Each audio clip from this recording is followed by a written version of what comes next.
नमस्कार, स्वागत है आप सभी का एशिया न्यूज इंडिया में और मैं हूं आपके साथ संजना। अमेरिका ने मोदी को रोकने के लिए झोंकी ताकत। किसानों को 6,000 सालाना देने के खिलाफ उतरे ताकतवर देश, भारत को मिला चीन का साथ।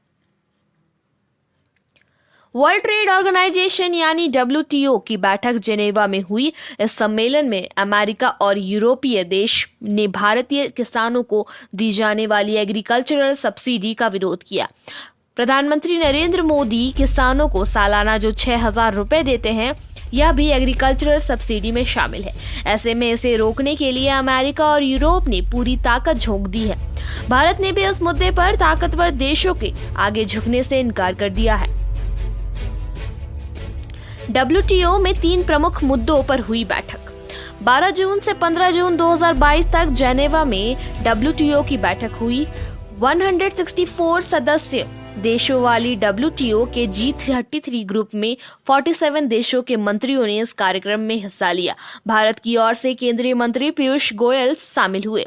इस साल होने वाली WTO की बैठक में 3 अहम मुद्दों पर प्रस्ताव लाने की तैयारी की गई। पहला, कृषि सब्सिडी को खत्म करने के लिए। दूसरा, मछली पकड़ने पर अंतर्राष्ट्रीय कानून बनाने के लिए। तीसरा, कोविड वैक्सीन पेटेंट पर नए नियम लाने के लिए। अमेरिका, यूरोप और दूसरे ताकतवर देश इन तीनों ही मुद्दे पर लाए जाने वाले प्रस्ताव के समर्थन में थे, जबकि भारत ने इन तीनों ही प्रस्ताव का ताकतवर देशों पर जमकर विरोध किया है। भारत ने ताकतवर देशों के दबाव के बावजूद एग्रीकल्चरल सब्सिडी को खत्म करने से इनकार कर दिया है। अब इस मामले में भारत को WTO के 80 देशों का साथ मिला है। अमेरिका और यूरोप चाहते हैं कि भारत अपने यहाँ किसानों को दी जाने वाली हर तरह की एग्रीकल्चरल सब्सिडी को खत्म कर दे। ऐसे में ये सारे एग्रीकल्चर सब्सिडी में शामिल है। PM किसान सम्मान निधि के तहत दिए जाने वाले सालाना 6,000 रुपए, यूरिया, खाद और बिजली पर दी जाने वाली सब्सिडी, अनाज पर MSP के रूप में दी जाने वाली सब्सिडी। अमेरिका जैसे ताकतवर देशों का मानना है कि सब्सिडी की वजह से भारतीय किसान चावल और गेहूं का भरपूर उत्पादन करते हैं।